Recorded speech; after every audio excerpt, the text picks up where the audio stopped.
Demographic change का सबसे बड़ा उदाहरण अगर कहीं आपको देखना है तो भारत नेपाल सीमा के नौतनवा कस्बे में आइए। पिछले अगर हम 10 सालों की बात करें तो लगभग 30% यहाँ पर मुस्लिम आबादी बढ़ी है। ये आबादी नेपाल से आई है कि बांग्लादेश से आई है या कहाँ से आई है, किसी को कुछ भी पता नहीं। साल 2002 में इस बढ़ती आबादी को लेकर के यहाँ के एक सामाजिक कार्यकर्ता नरसिंह पांडे ने यहाँ के अधिकारियों सहित उत्तर प्रदेश सरकार तक को पत्र लिखा था। उसके बाद से जांच की बात कही गई, लेकिन पिछले 20 सालों में क्या जांच हुई और जिस मुद्दे को उन्होंने उठाया था आज वो मुद्दा कहाँ पे दिख रहा है। पांडे जी, आपने लगभग 20 साल पहले इस मुद्दे को उठाया था कि भारत नेपाल सीमा पर लगातार मुस्लिमों की आबादी बढ़ रही है। क्या रहा, किस कारण से आपको लगा कि यहाँ पे आबादी बढ़ रही है और अभी क्या स्थिति आप देख पा रहे हैं?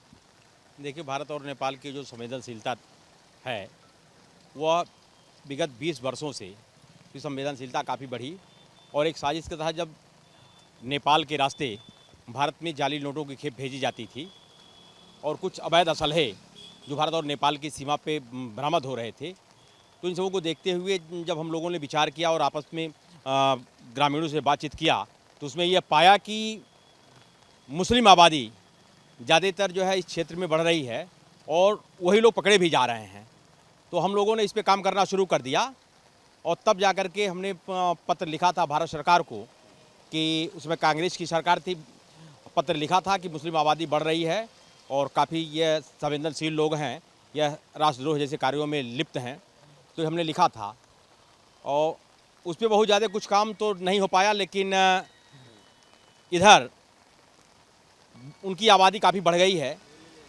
जो उनके धार्मिक स्थल हैं, मस्जिद और मदरसों की संख्या भी काफ़ी बढ़ी है, उनकी आबादी भी काफ़ी बढ़ी है।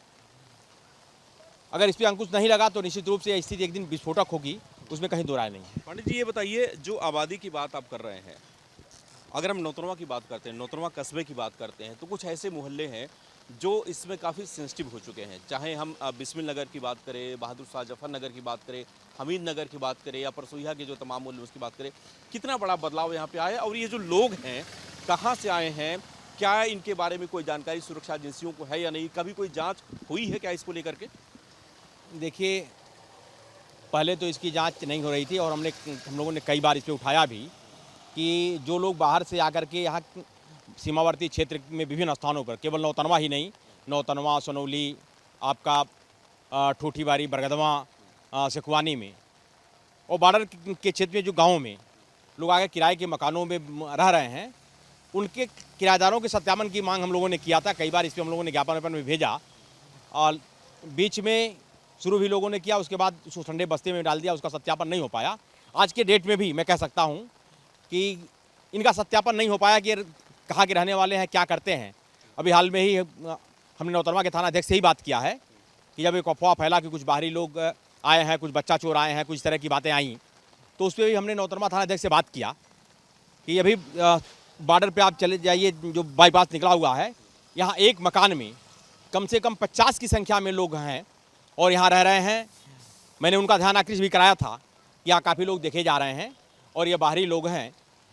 यह कहने के लिए तो फेरी वाले ये बताए जा रहे हैं, लेकिन इनकी गतिविधियाँ संदिग्ध हैं और कई बार लोग पकड़े भी गए हैं। तो हमने कहा कि इनका सत्यापन आप करा लीजिए, कहाँ के रहने वाले लोग हैं, इनकी कम से कम आईडी आप जान लीजिए। ये मूल रूप से रहने वाले आपके उत्तर प्रदेश किसी ज़िले के हैं या उत्तर प्रदेश के बाहर के किसी ज़िले के रहने वाले हैं या बांग्लादेश के हैं, कहाँ के रहने वाले लोग हैं, लेकिन इस पर कोई कार्रवाई नज़र नहीं आई है। तो ये मैं कह सकता हूं कि अगर सुरक्षा एजेंसियों ने इसको गंभीरता से लिया होता तो निश्चित रूप से उसका सत्यापन हुआ होता, अखबारों में भी आता, जनता भी जानती और जो बाहरी तत्व यहाँ आकर के रह रहे हैं उनके अंदर एक भय और दहशत भी रहता कि हमारी गतिविधियाँ अगर उनके संज्ञान में आएंगी तो हम लोग पकड़े जाएंगे।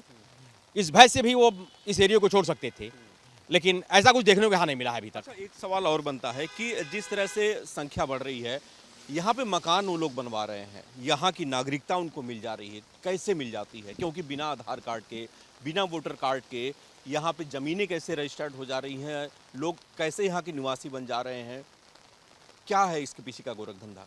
देखिए, इधर काफ़ी दिनों से सरकार तो इस पर अंकुश लगाना चाहती है, लेकिन ऐसा कुछ देखने को नहीं मिल पा रहा है, क्योंकि सरकार में बैठे कुछ अधिकारी और कर्मचारी आज भी सरकार को बदनाम करने में लगे हुए हैं। आज भी वह समाजवादी पार्टी और बहुजन समाज पार्टी की मानसिकता पाले हुए हैं।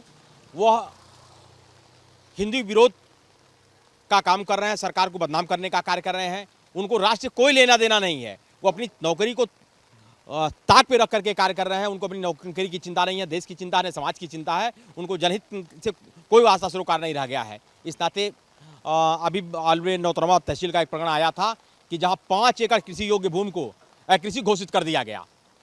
यह हाल का मामला है। आखिर एक जिम्मेदार अधिकारी, चाहे वो नौतनवा तहसील का हो या जिले का बैठा जिम्मेदार अधिकारी हो, अगर इस तरह का कार्य कर रहा है, जो नियम और कानून से ऊपर उठकर कार्य कर रहा है, तो निश्चित रूप से दावे के साथ कह सकता हूं कि उसके लिए किसी का मतदाता पहचान पत्र बनवा देना, किसी को अजवाज जारी कर देना, जो है किसी का आधार कार्ड बन जाना, यह तो मामूली बात हो गई। जो है आधार कार्ड में एक चीज़ मैं आपको बता दूं, पहले तो आधार कार्ड आपका 2 प्रूफ लेकर के कि ग्राम प्रधान भी लिख करके दे दिया, सभासद भी लिख करके दे दिया, एक प्रूफ वो मान लिया जाता, आधार कार्ड बन जाता था।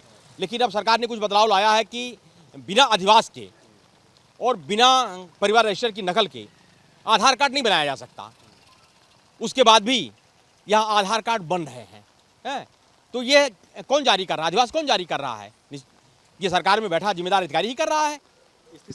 स्थिति कितनी आप गंभीर मान रहे हैं? जो स्थिति भारत नेपाल सीमा की है, नौतनवा और आसपास के गांव की है, क्या देख पा रहे हैं आप? देखिए, स्थिति विस्फोटक है, उसमें कहीं दो राय नहीं है। बॉर्डर की संवेदनशीलता को लेकर के ही यहाँ तो एसएसबी लगी थी। एसएसबी भी सुचारू रूप से अपना कार्य नहीं कर रही है।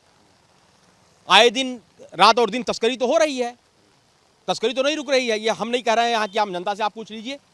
हो सकता है कि हमको लोग एक सामाजिक कार्यकर्ता होने के नाते, एक नेता होने के नाते तमाम तरह का लोग आरोप लगा दें, लेकिन मैं आपसे कहूँगा कि एक सामान्य किसी गरीब आदमी से जो मजदूरी कर रहा हो, उस मजदूर से आप पूछ लेंगे तो निश्चित वो मजदूर भी बताएगा कि रात दिन धड़ल्ले से तस्करी हो रही है, सुरक्षा एजेंसियाँ पैसा वसूलने पर लगी हुई हैं।